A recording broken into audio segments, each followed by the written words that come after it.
किसान मंच के प्रदेश अध्यक्ष धीरेन्द्र सिंह टुडू ने कहा, किसान कोरोना वायरस से हो रहे त्राही खगड़िया में लगातार मार्च से अप्रैल के अंतिम सप्ताह के बीच आंधी, तूफान, बेमौसम वर्षा, ओला से किसानों का रबी फसल व्यापक रूप से क्षति हुई है, लेकिन किसानों को न फसल क्षतिपूर्ति मिली न ही फसल बीमा। राज्य सरकार की उदासीनता के कारण बिहार में नीतीश सरकार ने पहले से फसल बीमा को बंद कर मुख्यमंत्री फसल सहायता योजना लागू कर दिया। टुडू ने यह भी कहा कि पिछले वर्ष 2019-20 के खरीफ फसल का सुखाड़ और बाढ़ से हुई क्षति का अभी तक किसानों को क्षतिपूर्ति नहीं मिली है और डीजल अनुदान भी लंबित पड़ा है।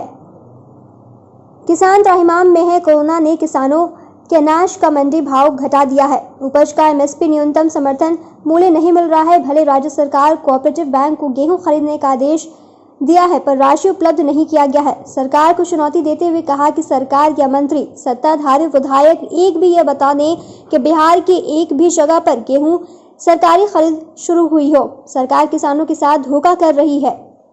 खगड़िया से रवि कुमार सिंह की रिपोर्ट, न्यूज़ फॉर इंडिया। अनुदान जो लंबित है उसको दिया जाए, केसीसी लोन का ऋण को माफ किया जाए, तमाम कृषि ऋण का ब्याज को कोरोना के महामारी को देखते हुए 1 साल तक उस पर रोक लगाया जाए, केसीसी लोन का लिमिट को दोगुना किया जाए और जब कच्चा तेल विश्व के कोरोना मार के चलते कच्चा तेल सस्ता हो गया विश्व में, तो भारत में भी कच्चा तेल सस्ता हुआ है और इसको केंद्र सरकार छुपा रही है।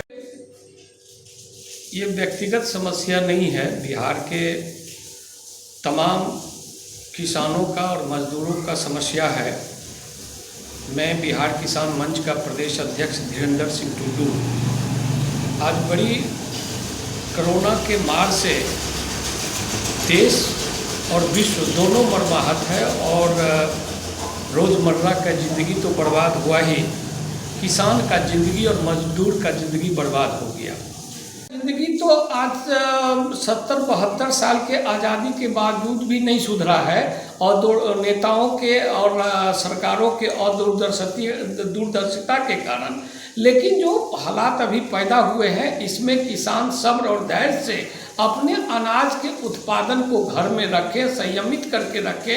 अभी बेचने की जरूरत नहीं है, क्योंकि देश में अकाल पड़ेगा और उस समय किसान जो है सो खाने के लिए तड़पेगा। यदि अभी बेच लेगा तो किसान भूखे मर जाएगा, जब किसान मरेगा तो देश मर जाएगा। सब्सिडी उर्वरक पर उसने कटौती किया है, कच्चा तेल सस्ता होने के कारण परिवहन सस्ता हो जाएगा और इसलिए सब्सिडी जो है उर्वरक पर पुनः देने का भारत सरकार कृपा करे और देश में आर्थिक आपातकाल की स्थिति में किसानों को कम से कम राहत जो है इस आधार पर दे कि आज त्राहिमाम यदि है किसान तो देश त्राहिमाम है। देश का आर्थिक मेरुदंड कृषि कहलाता है।